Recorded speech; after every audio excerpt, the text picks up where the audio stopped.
is for part 3. Test materials, the prep materials that you need to know for the topic 1 test. What we've been working on, you had the live streams earlier. This isn't live stream, this is recorded directly for you. We're going to go straight up to YouTube right away with this one too. Number 17 is where we left off. Any links here in the video, any notes that I have about how things are going, I'll record. The key thing is that whatever I'm sharing here, I want to make sure you have access to in a quick manner. Here we are, number 17. Number 17, which describes the function f of x equals 5 to the negative x plus 1. We should graph it, right? You bring up Desmos. This is a little, open a new link, bring up desmos.com/calculator, and I'm going to graph the expression from number 17. 5 to the negative x plus 1. 5 to the negative x. Let's make this a little bit bigger so you can see it better. 5 to the negative x plus 1. And that function, it looks like the y-intercept has shifted up 1 space. The y-intercept is now at 2. The function is decreasing. From right to left, it's getting flatter. It's getting less steep. It's really steep on the left side of the graph, but as you move to the right, it gets less and less steep. It's positive. Everything about this graph is above the x-axis. Those are good things to know. What other characteristics do we have in this problem? There's this word. We haven't seen this word ever. It's probably time to bring it out to you. So here it is. An asymptote is a function. It's not a swear word. An asymptote is a function characteristic. So the key thing is that it's this line that the function approaches. And you know what? I think it does. I think it does. Let me put in y equals 1 as the next statement down here. Yeah. An asymptote is just a line on the graph that the function itself gets really close to for forever. And that's absolutely true. In fact, I'm going to make sure you mark that one for sure. This is definitely a true statement. You decide on the rest of these 3, but I'm going to tell you, you got to choose this one. Make a note and timestamp.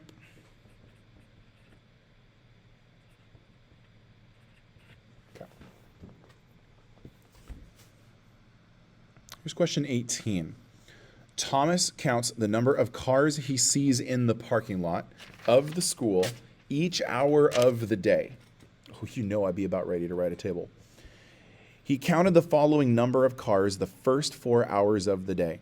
So there were 12 cars the first hour, so a 1 with a 12. There were 24 cars the second hour, 2, 24. 36 cars the third hour, and 48 cars the fourth hour. We got to figure out what information do we know about this function. Here it is. So I'm writing this is a sideways, a horizontal table. I have time and I have cars. So hours and cars right here. I'm going to actually take all of this information. I'm going to go to Desmos with it because I think, well, maybe not. Not yet. I'm going to check this one. I'm going to first of all say we've been talking about a growth rate, an R value. So to find an R value, I suppose what I need to do is do 24 divided by 12. That's 2. Then I need to check if it's always multiplying by 2 by doing 36 divided by 24. This number divided by this number. 36 divided by 24, 1.5. It's not 2.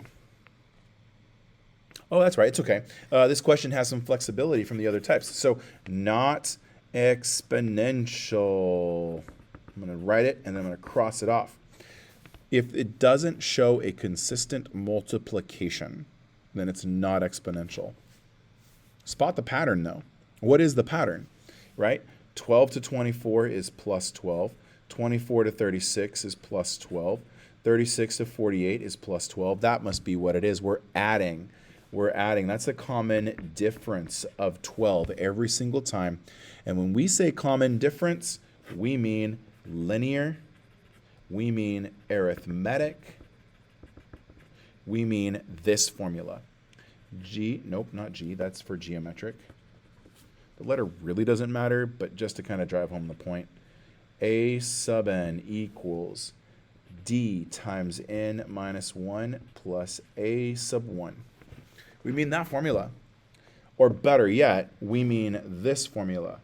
Y equals mx plus b. If If you remember y equals mx plus b, you're actually thinking of an arithmetic sequence, or you're thinking of arithmetic sequences that look like linear functions. Let's take a look at this one. You probably have some information there that you can use. I do want to show you how Desmos is really helpful. So desmos.com/calculator, the table. Then I'm going to use the feature that lets me draw the equation. Here it is. I'm going to go with the table.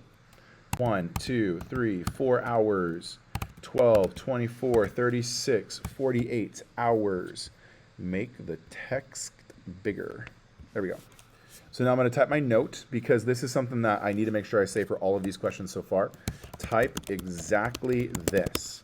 y_1 squiggle m times x_1 plus b.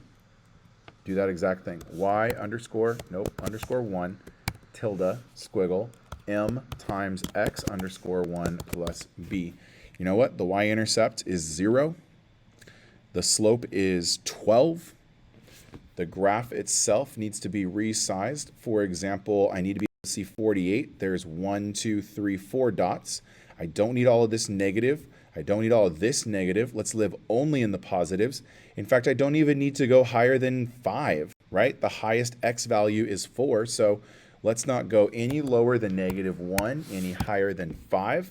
We don't need to go any lower than -5, and any higher than 50. This line goes pretty much perfectly through the middle of the graph, so I've got my window looking nice. Now, y-intercept, 0, slope, 12. The red line goes perfectly through the dots. For comparison, so I'm going to type a note here. For comparison, type exactly this. y_1 tilde a times r to the power of x_1. Here it is. y_1 tilde a times r to the power of x_1. It's trying to put this green line through those 4 dots. Not doing a very good job of it, right? Red line does a perfect job of it. So the red line is linear and the green line is exponential. We want the one that graphs it perfectly. I'm going to make sure that I save this one and bring this into the problem. Let's get ready to talk about 19. Okay, 19. So let's go 8 o'clock.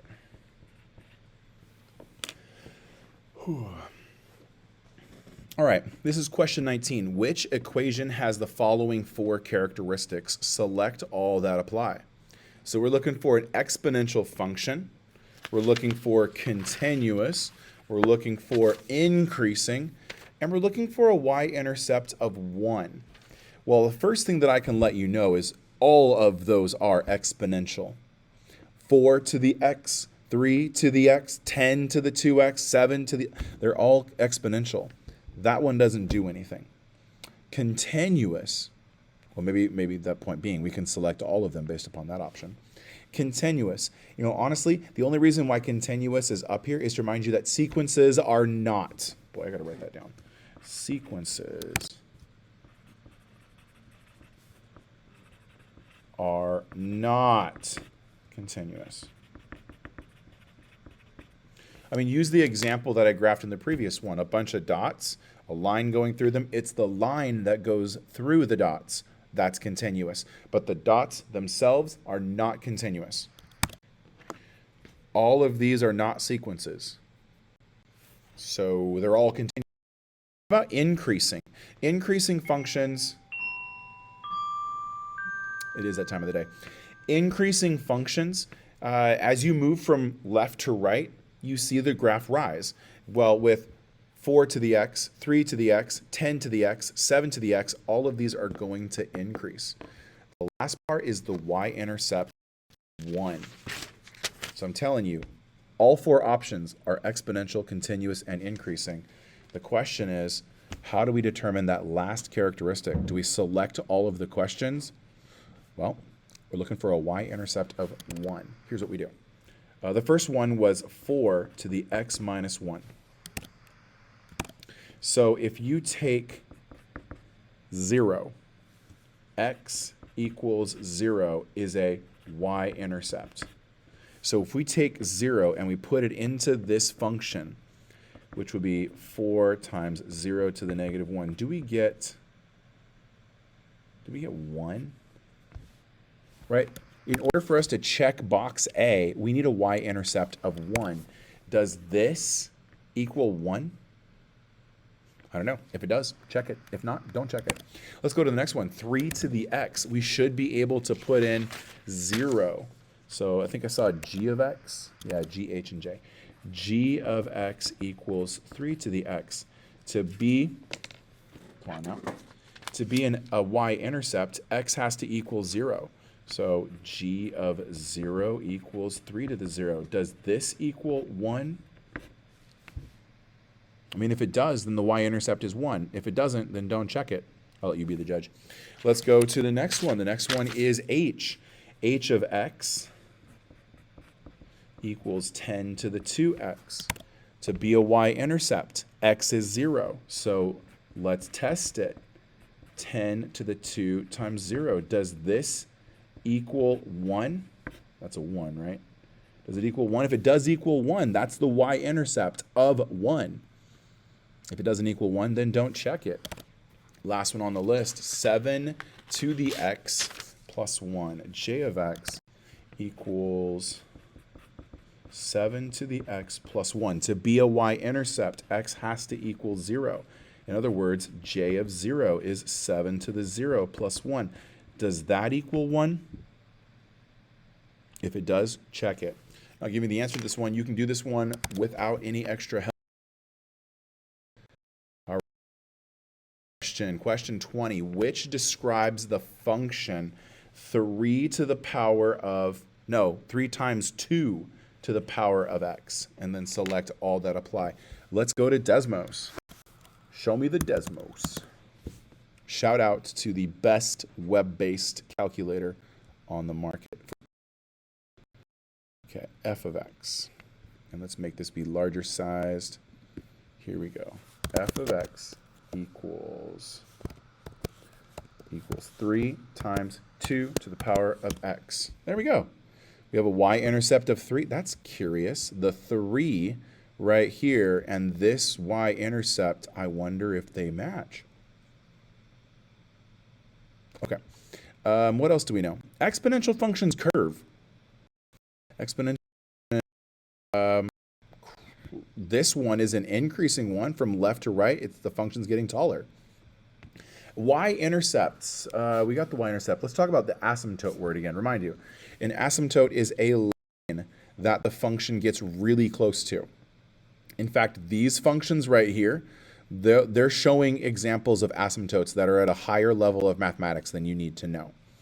Some examples of asymptotes, let me go with y equals times 2 times r. We'll add a slider, but we're not going to add the r slider. Okay, so I'm going to move, like a right now is representing a value of 1. So that's this bar right here. That would say if the line was getting really close to 1, that'd be a horizontal asymptote, and it's not. Let's try 2, 3, y equals 3, y equals 4, y equals, no, let's go the other way. Y equals 1, y equals, oh, there it is. Y equals 0. So my setup in Desmos is y equals a and a equals 0, so therefore y equals 0. That's the flat line on the x-axis. That is our horizontal asymptote. I guess knowing all of these details, are you able to go back to Desmos, or not to Desmos, but to Edulastic and select all that apply? See what you get. Thank you very much for watching this video and for watching the other parts as well if you needed them. And I appreciate your efforts to get the best score that you possibly can on your Edulastic test. See you in the next video. Bye.